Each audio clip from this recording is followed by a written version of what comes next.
What's going on? What's going on? Welcome back to the Wrestlin Radio. I am your host, Trey, and as you may know by now, Athen is gone. He has been stationed off the Amalfi Coast, where he has now set up a produce stand. And between you and I, he is cleaning up out there. Who would have thought fruit bouquets would make such a difference off the Amalfi Coast? I am here again by myself to speak to the great people, the great listeners of Wrestlin Radio, about AEW Revolution 2026. This event was held at the Crypto.com Marina in Los Angeles, California. And what can I say off the top of my head before we get into it is just, this card was exceeded my expectations. Way better than I expected, to be honest.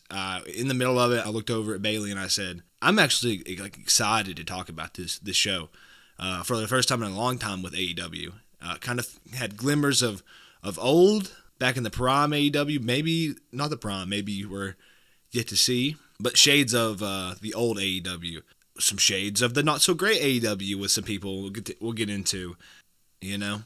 That's what we watch for. That's what we sit here. That's what we come here after every big pay-per-view, every big PLE. We come here, we talk about it, we discuss our feelings, we get out how we're feeling about the product. You know, I mean, I'm just a big fan out here, and I'm sure everybody else listening to this too is either a fan of wrestling or they've stumbled upon something on accident. And hey, if you've never watched wrestling and you're here subscribed to the Wrestling Radio, shout out to you. Shout out to you. Shout out to the people also who love wrestling. Drop it down in the comments. Let's hear about it. But before we get into anything else, how about we drop a subscribe? Drop a like on the video. We'll be back after every pay-per-view, after every PLE, like I just said. So get familiar. Come around. Hit the notification. I know how that sounds. It goes a long way and it helps the young Trey out. But nonetheless, let's talk wrestling. Like I said, this is AEW Revolution from the Crypto.com Arena, formerly the Staples Center. And as always, these match results are brought to you by Aaron Rift at NoDQ.com. So an honorable mention goes out to the Costco guys with the Rizzler and QT Marshall, who beat Shane Taylor Promotions in just under 8 minutes on the 0 hour. Willow Nightingale also defended the TBS Championship against Lana Kross in 11 minutes, after pinning Lana Kross with a roll-up. The two went on to face each other later in the night for the tag titles as well. More on that later. But before I get into anything else, let's say something about Lana Kross. And that match specifically, that Willow at some point had to get a little stiff with the chops. We were babying him. I get it. You don't want to hurt nobody. You don't want, especially if you're about to get pushed, in a certain way, you don't want to kill your pushing. You don't want to kill any momentum. I get it. You know what I mean? But you're a giant. The gimmick is, Colossal Lana Kross? Cool. I get it. Let's lay him in a little bit. And I get it, Willow's probably the nicest person ever. Let's lay him in a little bit. All good. The last match on the 0 hour, which also bled right into the main show, was the 21-man Blackjack Battle Royale for the AEW National Championship. So the participants in this match were Ricochet, who was the champion, Jack Perry, Scorpio Sky, El Clone, Trent Beretta, Rocky Romero, Roosh, Dralistico, Tommaso Ciampa, Shibata, Johnny TV, Austin Gunn, Juice Robinson, Ace Austin, Daniel Garcia, Anthony Bowens, Dalton Castle, The Beast Mortos, AR Fox, Commander, and Leo Rush. And if you didn't care about that, I'm sorry guys, plus 15. Wrestlers brawled on the outside when the match started. After a few minutes, the wrestlers got into the ring and eliminations began. Rocky Romero was the first one eliminated.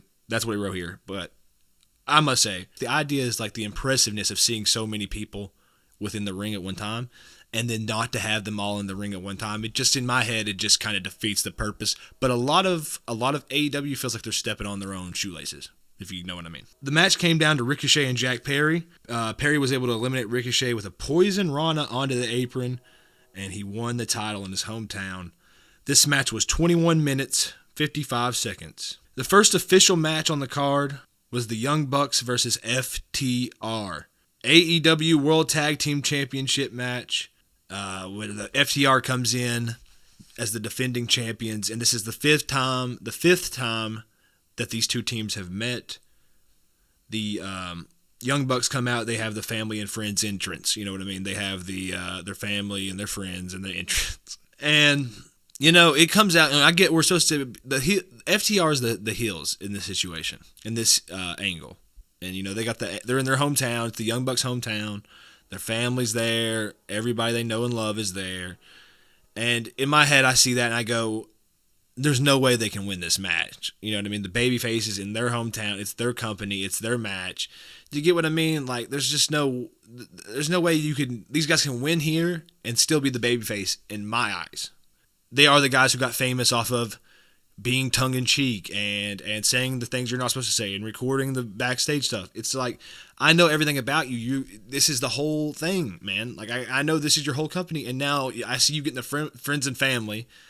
This is your match. This is your referee. This is your rules in the match because the referee doesn't even uphold tag team wrestling rules. This is the craziest tag team match you'll ever watch because there's no rules in it, but it's not billed as a no rules match or no DQ or a false count anywhere. It's all over the place.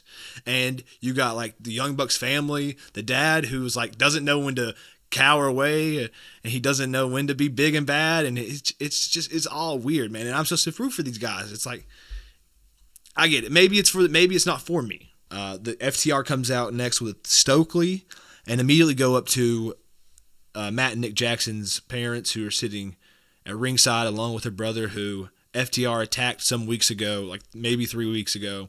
Now FTR, the men who just attacked their family, shoved their mother, pushed their father, pile drive the brother. Every one of them is the baddest dude on earth. Chest out. Would you not now be cowering just to sell this angle? Like, oh, these despicable assholes. We're 10 minutes into the pod. These despicable assholes. I'm just a guy who I don't think... I love AEW. I love that there's a second company, and I love that they get to go out there and do whatever they want. I get it. That's why I watch it. You know what I mean? But it just sometimes feels like not everything has to be so blurred lines. Not everything has to be so tongue-in-cheek. There can be good guys and there can be bad guys. Guys don't have to have like FTR. They don't need to be funny. I guess I would say they go up to the fans and they get in the fans' face and the fans aren't scared. They go up to the Matt and Nick Jackson's old senior citizen dad.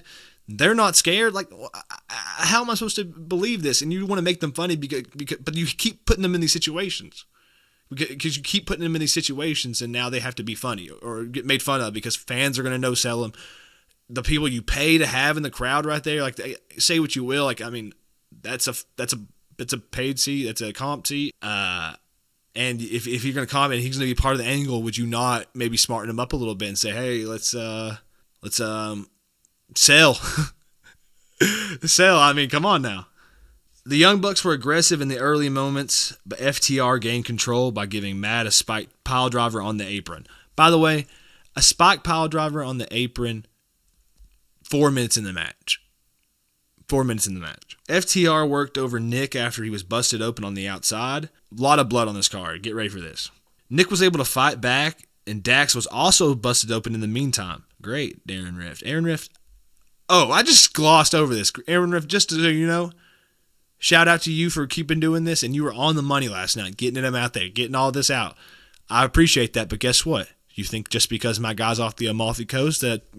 perhaps he won't ship a fruit basket back here with himself inside it, and maybe I ship that to you, secret punch in the face? You think I can't make that happen? You think I have the strings I can pull? Be weary of the fruit baskets that show up at your house. So Matt was eventually able to make the hot tag and build momentum for his team. Despite Nick bleeding profusely, the Bucks applied dueling sharpshooters. And they loved this spot, but FTR were able to reach the ropes. They loved that spot. That's that American Alpha or the DIY spot from an NXT TakeOver. Boy, the Bucks gave FTR double suplexes from the apron to the outside. Back in the ring, the Bucks had a super kick party with FTR, but then Stokely Hathaway interfered. And it doesn't sound as... Hey, by the way, the way I said that, because I kind of took some liberties on it, the way I said that.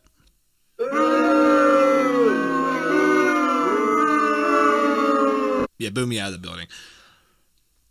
So they got in the ring and they did all the super kicks. You know what I mean? They did the Jey Usos.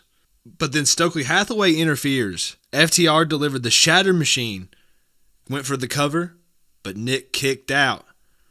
FTR delivered a spike pile driver to Nick. As they covered him, Nick was able to get his foot on the bottom rope. Who'd that move ever beat? Hey, who'd that move ever beat? Who's the marks? Who's the marks? Who... When the ref counted it to 3, didn't see that his foot was on the bottom rope. Goes to ring the bell, doesn't ring the bell. He sees the foot. He goes, no, I didn't see the foot on the rope. FTR delivered their own super kicks and hit a BTE trigger on Nick. Went for the cover. Nick Jackson kicks out at 1. And in my head, I'm saying to myself, AEW gonna AEW. And everybody else is trying to be Kenny Omega. You get what I mean? Like, all these people, everyone, you'll see, the way my former co-host, who is now stationed off the Amalfi Coast, would say, one CM Punk has a CM Punk syndrome. I think AEW in general has a Kenny Omega fever. Okay, they just do. They all base their matches off of Kenny Omega matches, and hell, even now Kenny Omega, he just does a caricature of himself. So, kind of a sad sight, to be honest. But AEW gonna AEW. Matt prevented another Shatter Machine attempt from FTR, and then the Bucks hit one of their own in return. The Bucks finally delivered the BTE trigger to Dax, went for the cover, 1, 2. Dax kicks out. FTR regrouped themselves, come back, and they hit a spiked pile driver on Matt Jackson, and then hit an avalanche shatter machine on Nick. 1, 2, 3.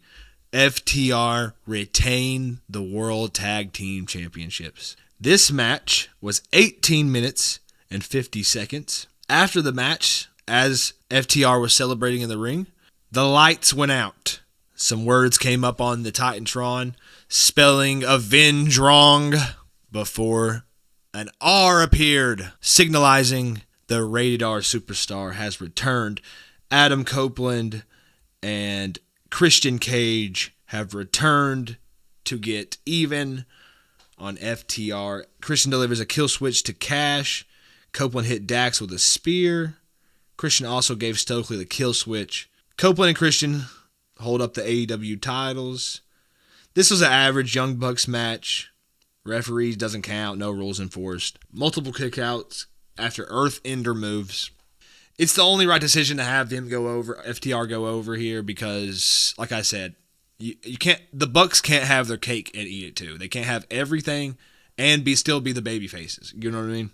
The next match on the card is Marina Shafir versus Toni Storm. Everyone is banned from ringside. Marina attacked Toni as she entered the ring. Marina dominated Toni with her kicks and went for a submission, but Toni was able to counter out of it. Toni started to build momentum up, but was then kicked in the face by Marina. Marina took Toni to the outside, suplexed her on the floor. Back in the ring, the two exchanged strikes. Toni built up momentum and delivered the Storm Zero. Went for the cover. 1, 2, kick out. Who'd that move ever beat?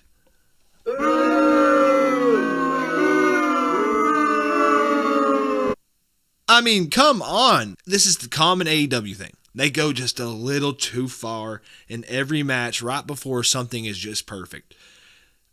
Toni hits her 2 times with the hip attack and then pulls her in to a Storm Zero, and she kicks out, just to end up getting beat under a minute later by a roll-up. Now, why does no one protect anybody's finish in AEW anymore? Nobody.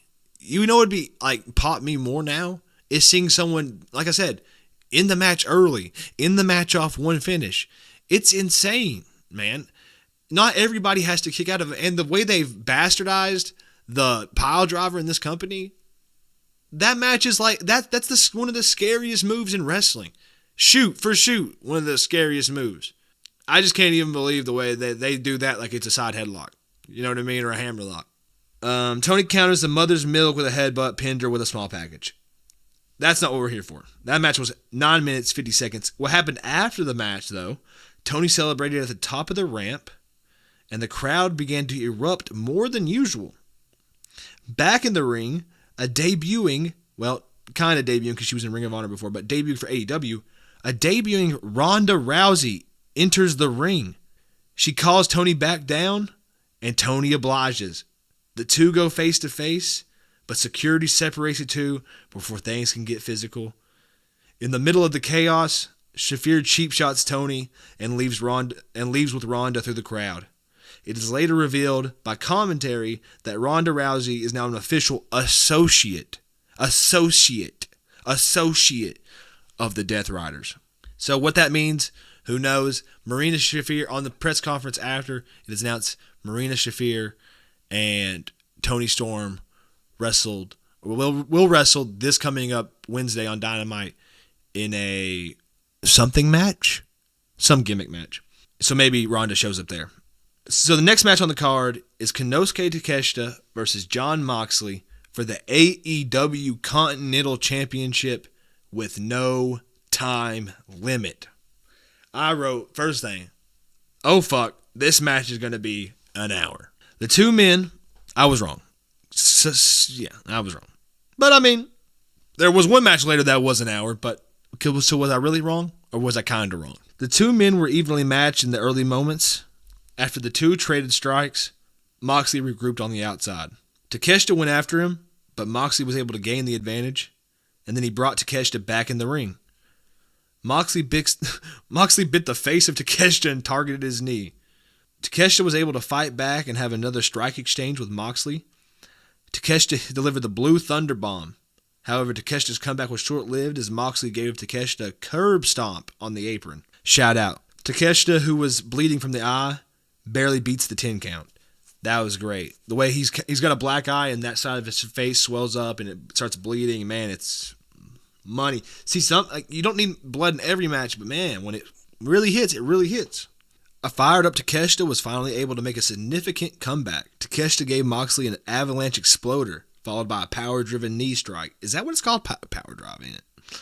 But Moxley kicked out. Moxley hit a cutter, but Takeshita was able to pop back up. However, Moxley stopped Takeshita's momentum with a paradigm shift. After the announcer mentions that the match is now 20 minutes in, the two continued to exchange moves. Of course. Takeshita was able to hit the Raging Fire, went for the cover, but Moxley kicks out. Takeshita went for another strike, but his knee gave out on him. Moxley hit a Death Rider, but Takeshita kicked out of the pin attempt. Moxley then hit an Avalanche Death Rider, went for the cover, 1, 2, kick out. Who's that move ever beat?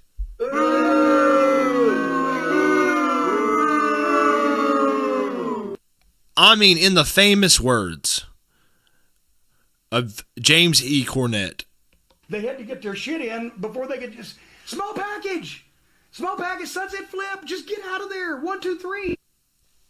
Has words ever rang more true than that in this situation? So Moxley went for a sleeper submission. Takeshita flips off Moxley in one last act of defiance before passing out. The bell rings. Jon Moxley retains the Continental Championship. Takeshita shakes hands with Moxley after the match. I wrote that this is the Andrade versus Hogan of no selling each other's shit. This is the unstoppable force meets the immovable object of go fuck yourself. That match was 23 minutes and 25 seconds. As Moxley celebrates his victory, a video package begins to air on the Titantron, with Will Ospreay's face splattered all over it. Ospreay's music hits, and Ospreay makes his return. Ospreay. Ospreay delivered a hidden blade and continued to deliver offense until the Death Riders saved Moxley. Ospreay fought them off, but Moxley was able to escape. With Will Ospreay being back right before Wembley, the entire rest of the year seems to be shaping up, you know. About to get some Ospreay bangers back. Maybe now I'm just picturing it right now. Ospreay and MJF all in. Federal heat. Let's get a little...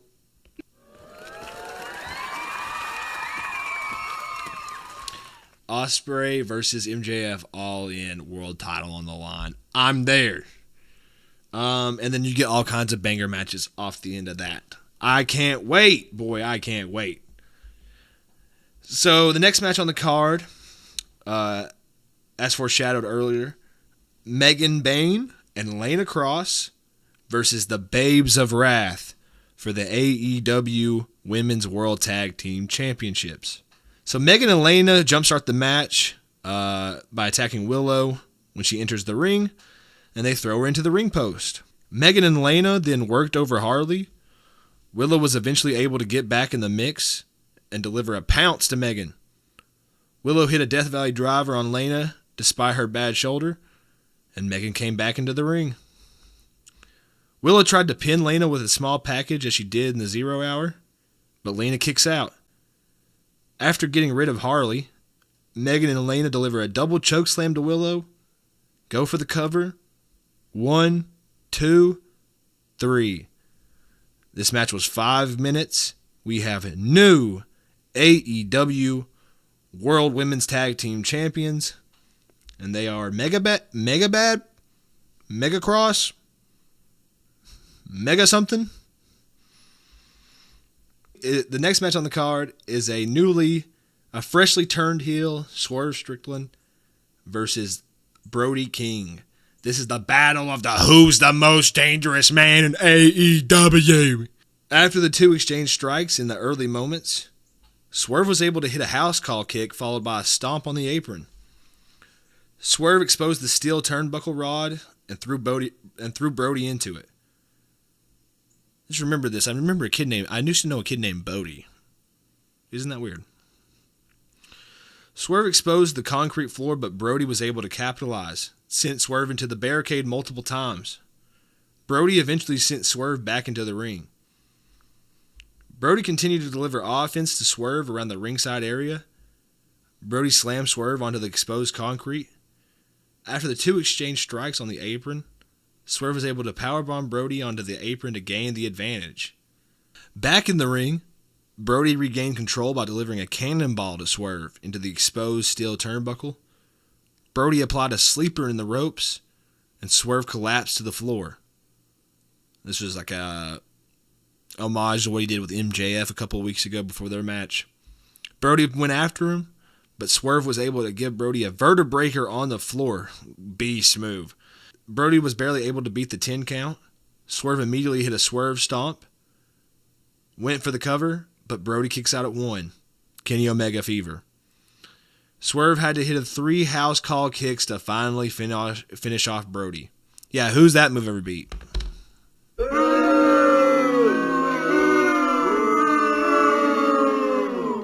So after the match, Swerve calls for Nana to give him a cinder block, which he was hiding under the ring the entire time. Swerve goes to stomp Brody's head onto the cinder block, but Kenny Omega's music hits, and he runs down to make the save. Omega raises the hand of Brody King before the next match begins. I guess they think that you can beat Brody King, even though he's as hot as he's ever been. You can beat him, but losing can be fixed as long as Mr. Kenny Omega raises your hand. Now, mind you, what did I say? Kenny Omega fever. But isn't it weird how we've been like preluding Kenny Omega all night? Everybody's done the Kenny Omega kick out at 1. Is that 3 in a row that they kicked out at 1? No. But they do it again later. Yeah. No, yeah, they've already done 3 kick out at 1 spots by the time the man who's made that spot famous came out. By the time the man who made the kick out at 1 spot famous with Will Ospreay a couple years ago, at least for me, there's already been a Young Bucks. The Young Bucks did it. Nick Jackson did it. Takeshita did it. And now Brody King's done it. Does no one else see the pimping out of this move? No one. You're telling me no one is in the back watching no one else's match? Nobody's watching anybody else's matches. Interesting. So, yeah, no. That match was 14 minutes and 50 seconds. I don't know if I mentioned that. The next match was Kris Statlander versus Thekla. This is 2 out of 3 falls for the AEW Women's World Championship. Statlander dominated in the early part of the match with power moves that included a delay superplex. Thekla used their flexibility to dodge an attack from Statlander. Statlander was able to score the first fall after pinning Statlander while grabbing the rope. Dirty as hell. What a despicable motherfucker. The second fall started with an angry Statlander going after Thekla on the outside. However, Statlander ended up crashing into the steel steps. Back in the ring, Statlander was able to counter Thekla's spear with a lariat. Thekla regained the advantage with a spider suplex. After the fight went to the outside, Statlander swung Thekla back and forth into the barricades and then sent her into the steel steps. Back in the ring, Thekla tried to apply a submission, but Statlander countered with the Aaron Rift, this is where you pay your dues. Statlander countered with the Sunday Night Fever to win the second fall. Aaron Rift, proofread your shit. I'm sending you a fruit basket. Be prepared for a fist to come out of that motherfucker. But Statlander countered with the Saturday Night Fever to win the second fall. So going into the third fall, tied up 1-1, obviously. Right when the third fall starts, the referee gets knocked out of the ring. Surprise, surprise. Thekla takes the referee's belt and tried to use it as a weapon, but Statlander took the belt, hit Thekla with it. Statlander hits Saturday Night Fever again, but there's no referee. The crowd counts 1, 2, 3, 4, 5, until the Sisters of Sin ran to the ring, Thekla's cronies. But Statlander managed to fight them off with the belt. However, the referee grabbed the belt, thinking that Statlander was cheating, which allowed Thekla to pin Statlander after hitting a spear, followed by 2 stomps, a hat on a hat on a hat. This match was 17 minutes and 30 seconds. Guys, if you made it this far, shout out to you. And shout out to anybody who's already hit subscribe, like, notifications, followed on Instagram, followed Excess Crayon, making all the art. Shout out to Excess Crayon. But this is a lot of Trey talking today, and I appreciate you guys being here, and I appreciate you guys listening, and thank you very much. The next match on the card was the Don Callis family, which consisted of Mark Davis, Kyle Fletcher, and Kazuchika Okada versus Jetspeed and Mistico for the AEW World's Trios Championships. So the Don Callis family have recently beat Jet Set Rodeo. I know, I didn't make the name up. Could you imagine? That's not wrestling, dude. That's fucking gay. Which is Hangman and Jetspeed for the World Trios Championships. So Hangman can go focus on the world title, which is the main event tonight. And Jetspeed are looking to get their titles back, and then instead of using Hangman, they decided to go to CMLL to get the famous Mistico or Sin Cara from WWE, the original Sin Cara. So Jetspeed, they were wearing the Mistico masks, gained the early advantage with flying offense. The tide turned when Davis threw Mistico outside of the ring onto Jetspeed. Davis pulled off the masks of Jetspeed, and Fletcher wiped one against his crotch before throwing it away. That despicable son of a bitch. Mistico and Jetspeed were able to regain the advantage and delivered stereo dives to the outside. Back in the ring, things went back and forth. Bayley took down Fletcher with a shooting star press, but Fletcher kicked out. Davis brought a chair into the ring, but was stopped by the referee. Bayley nearly had Fletcher beat. Went for the pin. 1, 2. Mark Davis breaks up the pin attempt. Davis took out both members of Jetspeed with 2 godly pile drivers, I wrote, Steiner style. Fucking get Mark Davis. Give him the national title. Hey, give him the international title. Hey, give him all them other BS titles. He's that dude. Them fucking pile drivers, Athem's dead ass right about it. Let's go Athen. Here we go.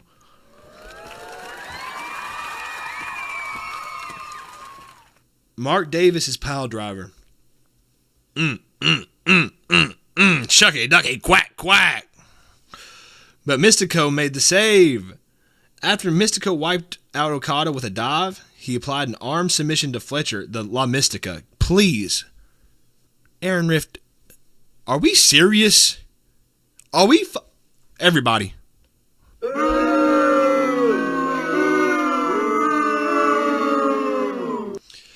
It's just Mystico's like his finish. It's his most famous finish. It's been his finish. The La Mystica. But here, Aaron Riff is going to call it an arm submission to Fletcher, while Knight pinned Davis with a UFO splash to win the titles. Now, while Kevin Knight did jump over it, then what a beautiful spot. That is the La Mystica. That is La Mystico's move. Okay. It's almost like a Fujiwara armbar type of thing. Okay.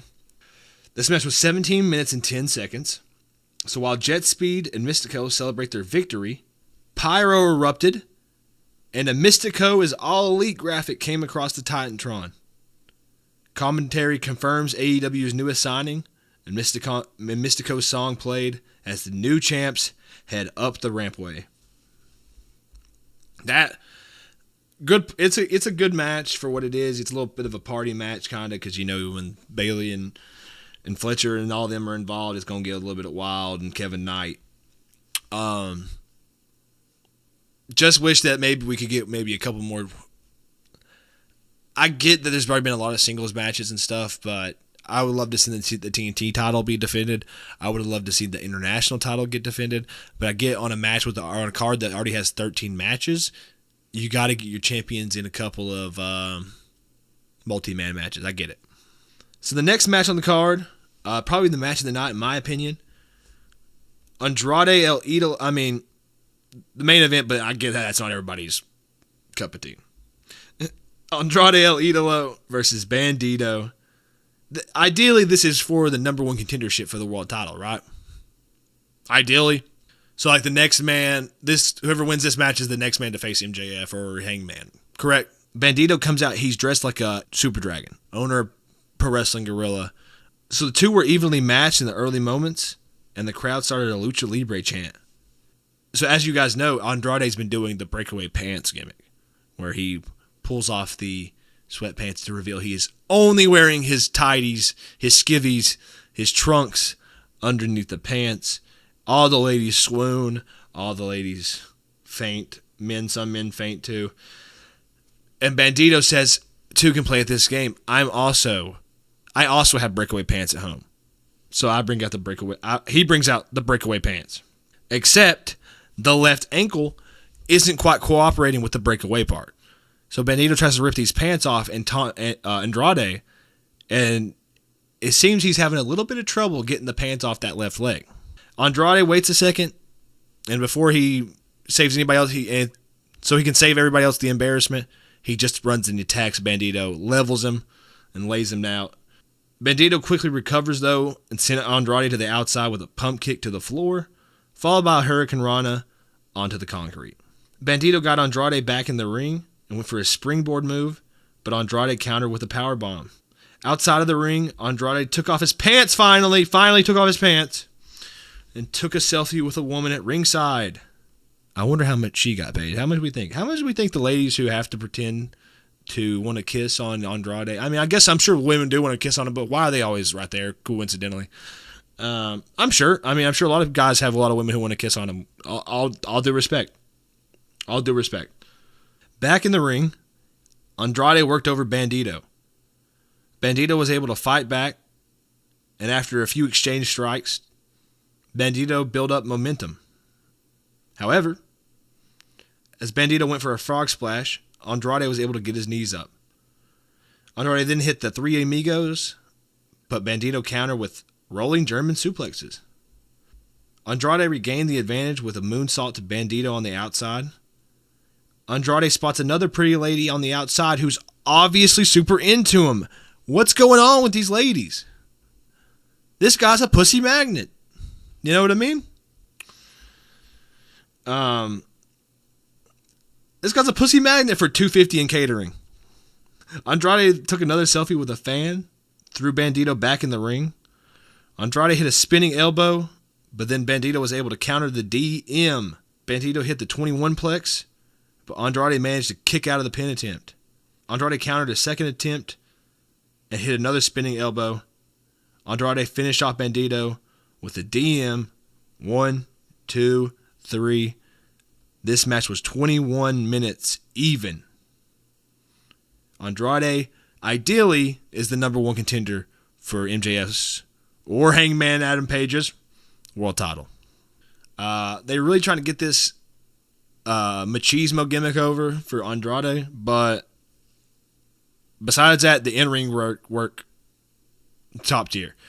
I'm ready for an Andrade MJF proper match, proper angle, proper feud, proper just match. I don't give a fuck, okay? Just give me that. Just give me them two dudes in the ring and let them hoop. So, the next match on the card is the Dogs, who are new. They are Gabe Kidd, Clark Connors, and David Finlay, formerly known as the War Dogs in New Japan, versus Orange Cassidy, Roderick Strong, and Darby Allin in a Tornado Trios match. And I wrote, if AEW does one thing right, it's entrances. And then I thought to myself that Roddy may be turning heel. Turns out he does not, because he comes out in all black. But, you know, just I like to jot some ideas down. I like to jot down how I feel in the moment. So the action started fast-paced and chaotic, with multiple pin attempts being broken up. The Dogs gained firm control when Connors speared Darby from the apron to the floor. That was a gnarly-ass bump from Clark Connors. Back in the ring, the Dogs delivered a doomsday device to Darby, but the pin was broken up. Beast.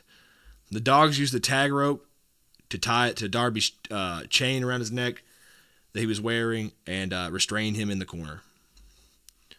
Cassidy and Strong were eventually able to fight back against the Dogs, with Strong launching Cassidy into them. After Darby was freed, he wiped out members of the Dogs with a coffin drop to the outside. Back in the ring, Darby's team applied triple submissions, but Finlay powered out and helped his teammates. And I wrote, it's respectfully, if this wasn't an Orange Cassidy match, it's a top tier trios match. These guys, they're laying their shit the fuck in. And perfect. But then again, when they do, the moment that shines is when OC is doing the hands in the pocket shit, or he's acting like he's slapping him, he's doing the soft slaps, and each one of the Dogs are just laying their shit in. And I don't know if they're laying their shit in. I think they're pulling back a little bit. It's just the slapping of the thighs and the shit. But damn, does it look good, and it sounds good. Poor Clark Connors got his ass beat this whole match, I wrote. And then Shivani on commentary, I never heard this, and maybe it was me, and maybe it's my baby fucking WWE ears, but Shivani on commentary calls David Finlay pretty fucking awesome. I thought that was pretty neat, and I can't disagree. I can't disagree with Tony Schiavone. You know what I mean? After a hockey fight broke out, Darby fought with Kidd by the stage and used his skateboard as a weapon, dropping in on the back of Gabe Kidd. Back in the ring, Finlay and Connors were on the verge of winning, but Darby made the save. After it was revealed that Darby had trapped Kidd by the stage, I guess tied his hand into something or something, I don't know, Cassidy was able to pin Connors to pick up the win. So they're really protecting Gabe Kidd. And David Finlay, obviously, he's so new they can't pin him. So Cassidy, is able to pick up the win after pinning Clark Connors. That match was 12 minutes and 25 seconds of pure heat. And so, with all that being said, this was a long-ass card, but it leaves one match, and it is a hell of a match, if I can say so myself. Jesus. This next match was Hangman Adam Page versus MJF, Texas Death, for the AEW World's Championship. Now, if Hangman loses, he can never challenge for the AEW World Championship again. So in a pre-match video package, MJF, dressed as a cowboy, urinated on Hangman Adam Page's grave, in quotations. MJF came to the ring still dressed as the cowboy, and revealed he was also wearing gear inspired by Terry Funk. MJF tried to retreat through the crowd, but Page went after him. Page used a stapler gun to staple a happy birthday card to MJF's chest, and the crowd started a happy birthday chant. I guess it's MJF's birthday. Page brought a window into the ring, which MJF broke with his foot and proclaimed, "You ain't gonna catch me doing that indie bullshit," which I loved. But then Page slammed MJF onto the broken glass. Page then dragged MJF through the broken glass. After MJF was busted open, Hangman took a line of barbed wire and put it inside of MJF's mouth and did like the reins, like a reins, like he would do a horse, but with barbed wire. And this visual with the juice job that MJF did, and the blood's getting into his eyes, and looks like he's crying blood as there's barbed wire making him smile. Incredible shit. But then we're gonna start getting even worse. So if that was the beginning of the match, this shit's gonna get way worse. So MJF was eventually able to gain the advantage by using the glass on Page. Page was also busted open and slammed into the glass. MJF then used a broom to wipe away the glass from the ring. How smart is he? Well, it only lasted a second because MJF grabs a syringe from under the ring, where all the syringes should be, and stuck it through the mouth of Page. That's not wrestling, dude. That's fucking gay. Page managed to, put it through the mouth of Hangman. As Hangman's selling it, MJF goes to the outside. He grabs a steel chair. He says to himself, he's going to slam this chair over the head of Hangman just the same way Hangman did Swerve Strickland in their last Texas death match. Page managed to block the steel chair shot, but then MJF gave Page an Alabama slam onto a chair wrapped in barbed wire. Adam Page countered MJF's heat seeker attempt with a dead eye onto the chair. Page then gave MJF another dead eye off the apron through a table, but MJF was able to recover. Page tried to send MJF through another table off the apron, but it was MJF who put Page through it with a tombstone pile driver. Back in the ring, the two men went back and forth with strikes. Each man grabbed light tubes, and MJF tried to escape, but Page caught up with him on the stage. After a couple of failed swings from both men, Adam Page struck the back of MJF with a light tube, and immediately cut him open all over his back. Then put it over the back of his head and neck and hit him again. MJF comes up, legendary juice job. So much blood. At least I think it could be blood from the back of his head, but damn, there was so much blood. They returned to the ring. Page brought skewers into the ring. He found under the ring. Who put those there? Who put those under the ring? Who put the skewers in the ring, guys? Eventually, Page was able to drive the skewers right into MJF's skull. Page then immediately hit a buckshot lariat, and MJF barely beats the 10 count. So Page brings a bag out from under the ring, and one would assume this is going to be tacks. But it is revealed it is a chain. But not only a chain, it is a chain with 2 dog collars on each side. Shades of MJF's last, two or three revolutions ago for MJF when he faced CM Punk in a dog collar match. As they pulled out the chain and the dog collar, there was light CM Punk chants throughout the arena. Good job, guys.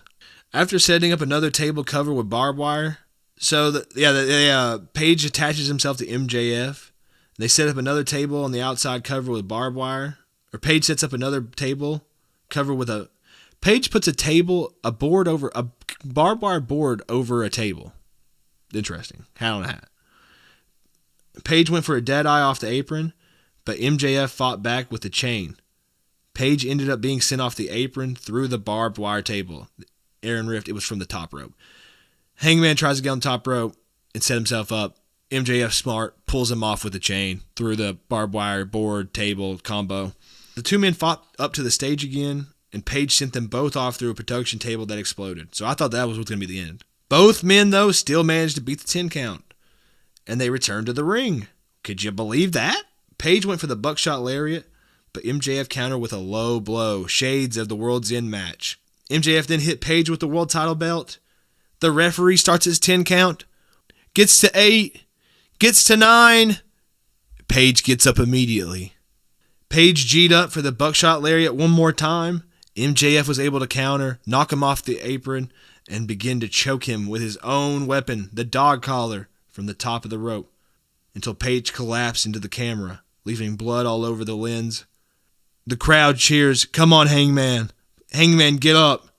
The ref reaches 7. The ref reaches 8. The ref reaches 9. The ref reaches 10. And still, the AEW World's Heavyweight Champion, Maxwell Jacob Friedman. This match was 46 minutes and 20 seconds. So almost an hour. Almost an hour. And now Revolution has slowly and silently become MJF's pay-per-view. This is his fucking show. He puts on non-stop bangers. Other than last year's, I think was Hangman as well. That shit was a shitter. But everything else, pure money. He's money in a Revolution ring. I mean, that match is so brutal, so bloody. In a way, these Texas death steps, they're, at this point, it's just a pissing contest. Because how is someone ever going to up what they did last time? So you end up just kind of having to do the same shit again. You know what I mean? A la the syringe and the chair shot to the head and all of that. Because that shit was, I remember that was like a lot when the first time I saw it. And then here, you've kind of been desensitized to it a little bit. Like it didn't hit the same. I was able to watch it way more than I was when it happened to Swerve. So that has to say at least something about you're devaluing the things you're doing and making things mean less, especially something that actually is fucked up like that. So, I like I said, it's not my. I don't watch wrestling to see people try to kill each other like that. Like, of course, time and place, right? Of course, time and place for blood feuds and things like that. And was this time and place? Yeah, so I'm going to sit through it, and I'm not going to hate because it's a great match. It's a great story. I stayed up late, had to be at work today, only slept 2 hours, then came and recorded this because I was excited. You know, it was a good match. I didn't know who was going to win, especially with Paige's stip of being that he can never challenge for the world title again. I mean, how do they get out of that? I'm sure that he just turns heel and says, fuck y'all. I guess what they wanted to do with Cody, but that ended up running Cody out of the company. So imagine they just imagine these guys just Brian Pillman themselves, work themselves into a shoot. That'd be great. Again, that's what they did with Cody. It just, AEW seems to shoot themselves in the foot, but this time they shot themselves in the foot, but then they hit the med kit. You know what I mean? They saved themselves because this fucking card was awesome, man. All hoops throughout the night, pretty much. Hooping all throughout like a 5-hour card. This card had 13 matches on it. 13. And at points, I was like, this shit has a nice flow, a nice pace. Sometimes, obviously, like I said, you get your FTRs, you get your things that go just a little too long that shouldn't, and you're going to have that. The inmates run the asylum. You know what I mean? Everybody in Arkham's loose. Other than that, I want to start grading these pay-per-views. I know it's kind of corny, but I like to, and I want to start doing with my co-hosts. Mind you, yeah, we'll be back to co-hosts soon. Trying some different people out. Like I said, I've got a few people lined up. A few people fell through, but we do what we can, and we do what we can. We do. You know what I mean? I think it's just me and Athen have done all the AEW pay-per-views, and now this is my first one by myself. And watching it by myself and not having to kind of explain everything to Athen, because of course, although he is an international businessman and a truly cultured, he cultures himself in everything except other brands of pro wrestling. You know, so everything he was seeing was kind of for the first time. It's special, and that was a special pay-per-view not to be corny, but I'm going to give it a... I'm going to grade it on a scale. So we're going to do pluses and minuses, A through F. And we're going to go, I'm going to give it a B+. I'm going to give this pay-per-view a B+. Especially for what AEW is doing right now. That's good. Boy, if I got a B+ back in the day, I'm like that guy. I'm getting Dairy Queen. I'm getting Pizza Inn. Boy, talk to me nice or not at all. You know what I mean? That's a good grade. Our first grade on the channel, a B+. We'll see who will fall short soon, who will overcome a B+. Who's going to be the first guy to beat a B+? That's a pretty high rating for the first one. It's going to be hard to beat. Other than that, if you made it this far, guys, thank you for tuning in again for another one of these. I appreciate everybody listening to the show. I appreciate everybody clicking on these. I appreciate everybody liking them. Even if you don't get far in the video, I just appreciate even being here. So if you're hearing this, thank you very much. Other than that, subscribe, like, share if you want to. I get it. That's a little bit weird. But, do what you can. Comment down below your favorite moment, your favorite match. Let me know how y'all feel about this card and how AEW is doing and how this sets up. Because Dynasty's next month. Can they do a better show? I want to say I doubt it, but I love a challenge. Guys, thank you for tuning into the Wrestlin Radio. Thank you for coming and hanging out with me and spending some time with me. And thank you for talking wrestling. That shit was good, wasn't it? That shit was good, wasn't it? That ending finally! I finally did a good ending! I finally did a good ending. And this guy won it versus Matt Sydal, who's a great wrestler. He had another goddamn great match on Friday night. This fucking guy, he fucking did the Friday Night War. He did the first dance. He's done the record Double or Nothing. He did the record All Out in his debut. He was a big part of a record Full Gear, a great match with Eddie Kingston, and he wrestled a bunch of young guys, a bunch of veterans in between there. Will Hobbs, Daniel Garcia, goddamn it. And then he showed up, did the biggest program in terms of everything.